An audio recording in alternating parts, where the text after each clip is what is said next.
What's going on, guys? It's your boy Phillips POV, and we're back here again with my BMW E90.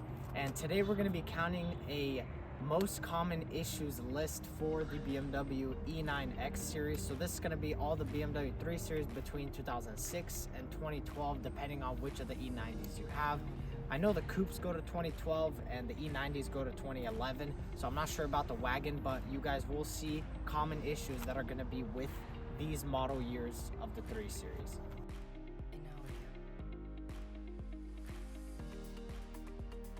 Before we get to the most common issues for this series BMW, I'm just going to be telling you guys that in the middle of the video there will be a surprise for you guys. So if you guys stick around, you will get to see something that's pretty cool about the channel. So if you guys stick around, you'll be able to see that. So to start off with, the first most common issue that we're going to talk about is a little myth that people like to say. It's not necessarily a myth, it's probably true, but the BMWs tend to be oil leakers. Now on the 3 Series, there's 3 main gaskets that leak the most on this vehicle. And we're going to start off with the oil filter housing. This right here is the oil filter housing. Now it gets bolted onto the engine right on the side here. And where it meets up with the engine, there is a gasket there. Along with this, the oil filter housing actually connects to the oil cooler lines that go down to the oil cooler, and there's a gasket that connects both of them right here as well. So because the gaskets are rubber, like any other gasket, on this vehicle, over time, due to the heat cycles that the car produces, so every time the car heats up, they heat up, and then they also compress, because once they get cold, they're back to being compressed, which means they get brittle, and over time they start breaking apart, and then that causes leaks in the oil. So those 2 gaskets, I'd highly recommend changing before you hit 100,000 miles. If you do make it to 100,000 or you notice that it's not leaking, you don't really have to, but it is highly recommended because it will come up eventually somewhere around the 100,000 mile mark. Another gasket that needs to be changed is the oil pan gasket. Now that one sits at the bottom of the engine, so I can't really show it to you guys, but that one is one that usually tends to leak a little bit later in its life, or maybe around 120,000 miles. And usually to replace that one, it is quite a bit of a process if you are in an all-wheel drive car like mine, because the bottom of the subframe is a little different on that one, and so is the oil pan. It's blocked by the front subframe, meaning if you need to replace that gasket, you have to drop the oil pan, which means you have to hoist the engine up and then lower the subframe enough to get the bolts off of the oil pan so that you can replace it. So if you are going to do this, I highly recommend you either have a lift or at least have your car up on all 4 so you have enough space to do it. And you will need an engine hoist, so if you don't have one, Harbor Freight got great deals on those kind of things. All right, so for the next oil leak that may occur on the vehicle is actually underneath this engine cover. So if we just pop this off right here, just like that, be careful, you want to move this to the side or something. You guys will see this right here is the valve cover.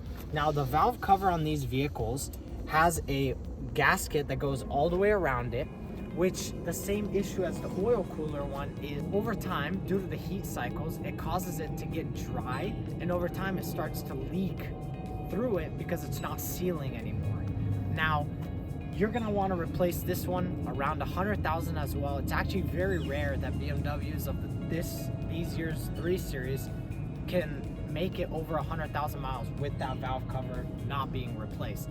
And another thing to note that kind of has to do with the valve cover is that they actually are plastic. The 3 Series ones on these here are all plastic, which actually over time they tend to crack and break. I know there are companies that make aftermarket ones that are aluminum that you can replace, which will last you a lot longer, and most likely they won't crack because aluminum doesn't crack.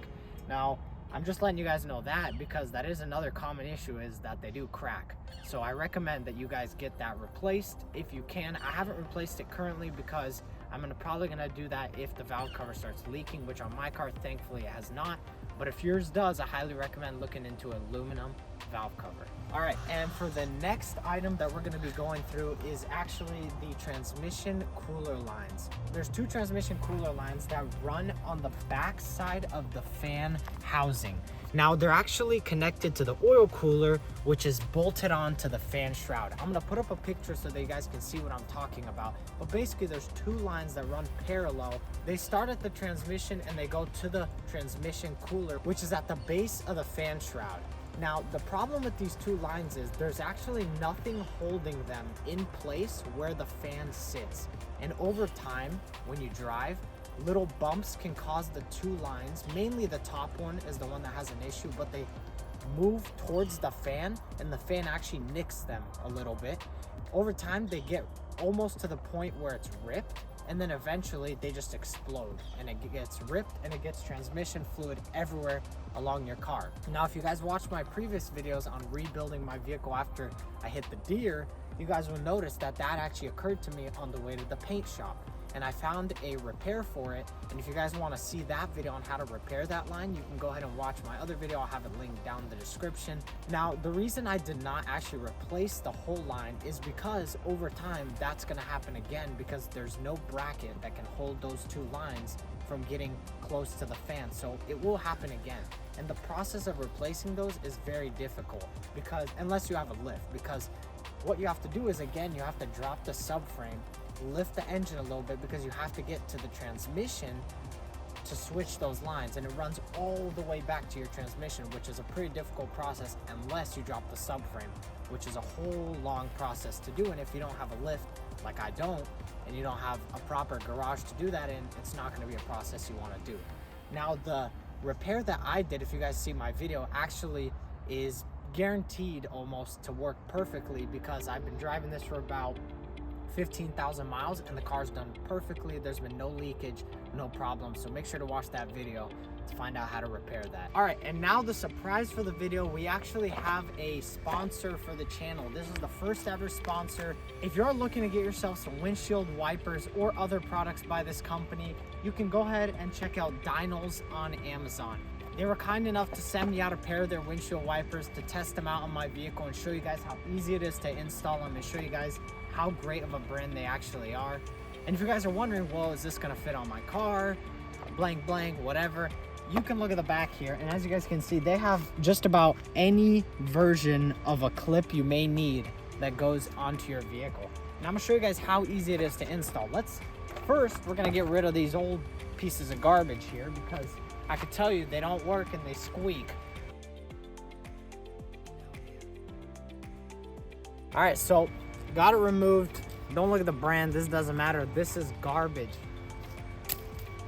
We don't need that no more. You're never gonna need that. So one thing that actually separates these Dyno windshield wipers is, one, they actually have a very sleek design. They're not very bulky. If you guys can see the one I currently have, you can see that they look very bulky. So if I lift them up and you guys see the difference, you guys can see how much more bulky they are. Now, the thing that really separates these ones from the other ones you may find at any ordinary store is they actually have inserts. Now, the rubber piece that actually wipes away the rain, you don't have to replace the whole windshield wiper. You can just get refills that you basically just replace this rubber piece, and that's it. Now, the good thing about this is, if you want to buy these windshield wipers once, all they cost is $27. That's just about the average price you might get any of the other ones. But if you need new windshield wipers, the refills are only about $13. So that is very beneficial to not having to constantly purchase $30 windshield wipers. So what you're gonna do is you're gonna see an arrow that's right there. You're gonna see the arrow that's right here. Now, it literally just slides in right there, right where that piece is right there. So you're just going to put that in, and you wanna press it until you hear a click. When you hear a click, that means it is ready to go on your windshield, and you can go ahead and attach it. Push in right there, hold the bottom side, and just push. Just like that, you'll hear a click, boom. Take out the rubber, take out the plastic protector, put that down, and you're all set. You got your nice sleek windshield wipers.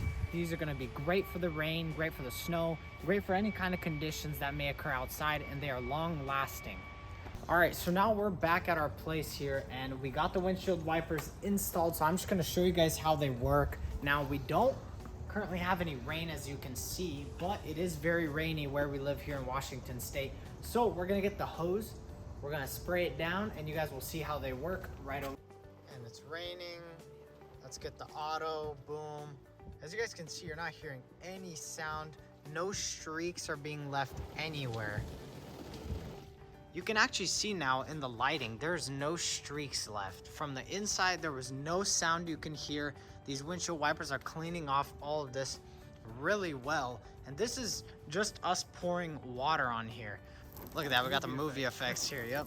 All right, so now let's get right back into the video. All right, for the next issue that's gonna be the most common on the BMW E90 is gonna be the power steering fluid reservoir. Now, the issue with these is on all of the BMW E9Xs, so the year that 2006 to 2012, they use the same power steering fluid reservoir. Now, the issue with this one is for some reason, the cap is faulty and it leaks. So over time, you'll notice that there's like a residue buildup of all the power steering fluid kind of seeping through the cracks on the sides of it, and it just never seals. Now, BMW never made a recall from what I'm aware. They never did anything about it. So I know they do have a few aftermarket ones you can buy so you can replace it so it doesn't leak.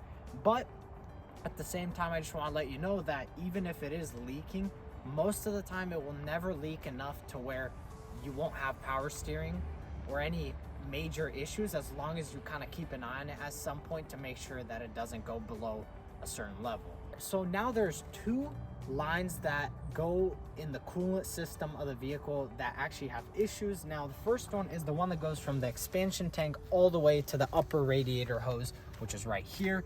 Now, the issue with this line right here is actually the little piece that goes in between the rubber hose on this side and the rubber hose on that side. Now, this line, I'm not sure what exactly is wrong with it, but over time, because it gets heated up constantly, because of the coolant system is trying to cool everything down, that line for some reason is made of such brittle material that if you try to work on anything in your vehicle, you want to replace your coolant or you need to take this hose out, if you move this too hard, it will snap.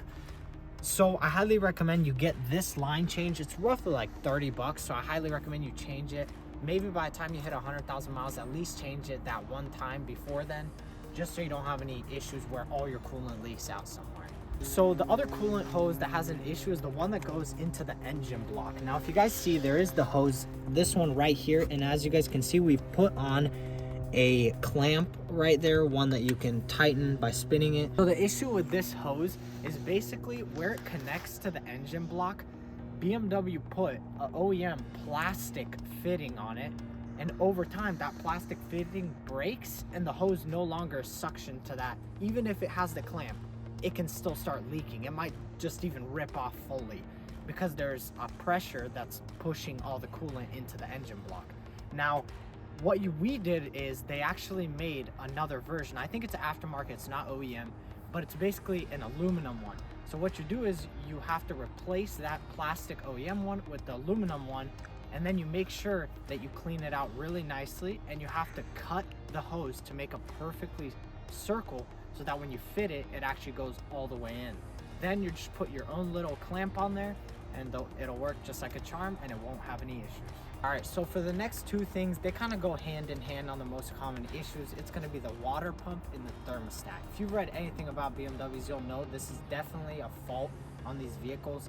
Both the water pump and the thermostat are made of plastic, and the water pump, for one, is electric, which causes it to fail over time. Now, both of these components usually fail around the same time, so if you're replacing the water pump, the thermostat is right by it, so you might as well replace both because it's gonna go out probably soon if it hasn't already.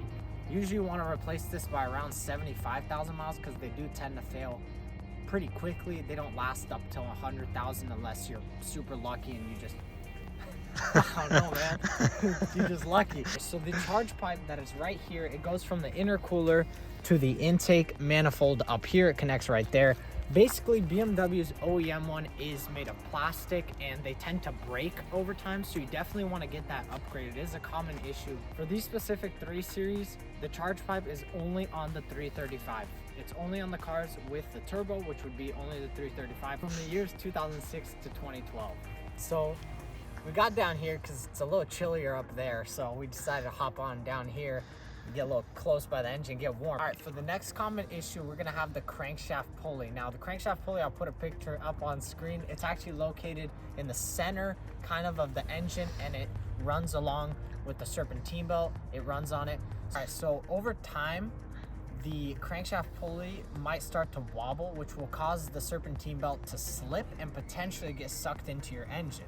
When it gets sucked into your engine, the oil that is running through and the oil pump is pumping it will actually cause your serpentine belt to get sucked into that and cause your engine to have a dehydration of oil, which will cause it to seize, and then your engine's basically toast. So don't let that happen. So they also actually make a shield that goes behind the crankshaft pulley, which the shield, if your serpentine belt falls, it will prevent it from getting into the engine.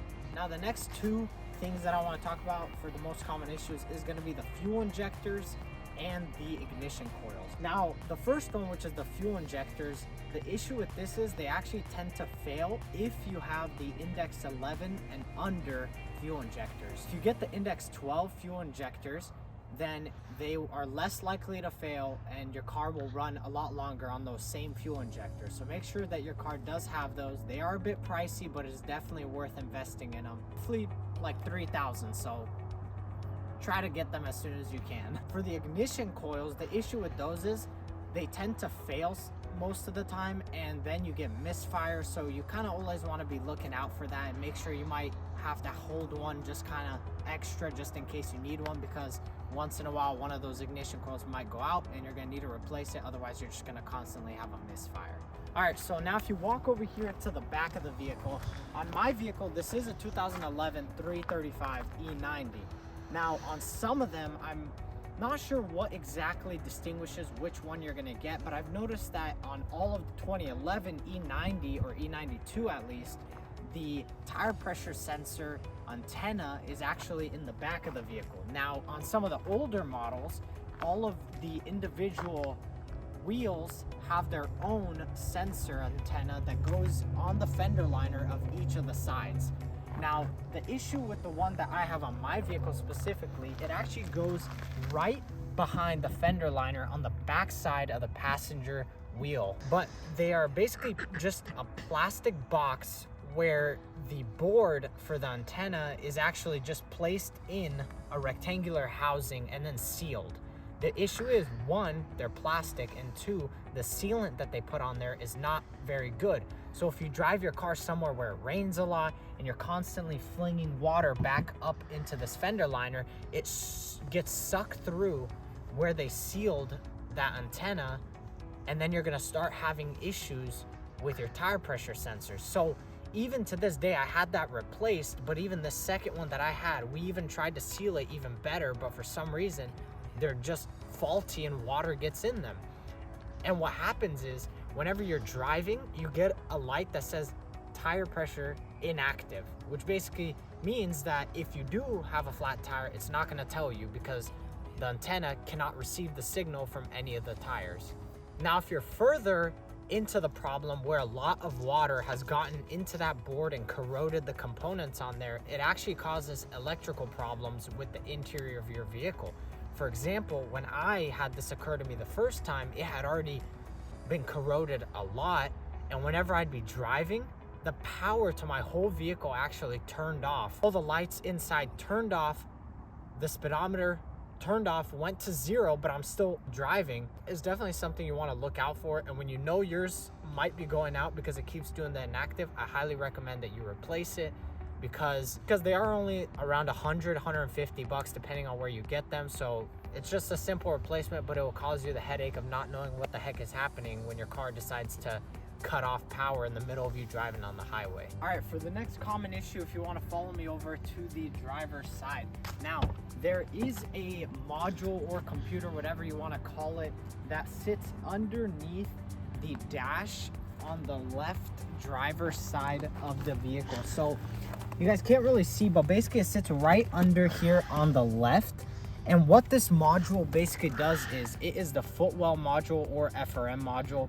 And this one basically controls and allows you to operate a lot of the electronics that have to do with the front end of your vehicle, including the windows, some of the lights, even your dash also will not light up if there's something wrong with it. A common issue with the FRM module on these vehicles is that if your battery ever becomes discharged or you constantly have to jump start your vehicle, this will cause the FRM module to burn out a component on the inside on the board itself. And then you have to either A, get it replaced, which would require coating, or B, have it sent out to be repaired.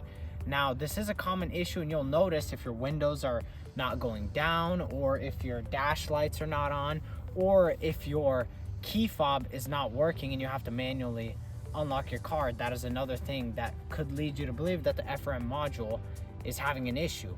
And if you were to scan your car, the FRM module again will pop up as a red little box on the BMW computer to tell you there's something wrong or there's no communication with that unit.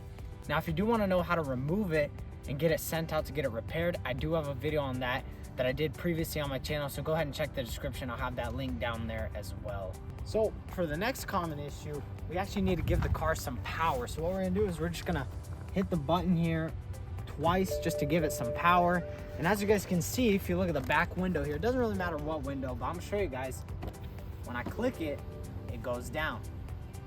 And when I click it back up, it goes back up. The common issue with the BMW windows is on the inside where the window actually slides into a regulator guide for it, and it basically keeps the window from sliding off too far down, and it keeps it straight when it's going straight back up.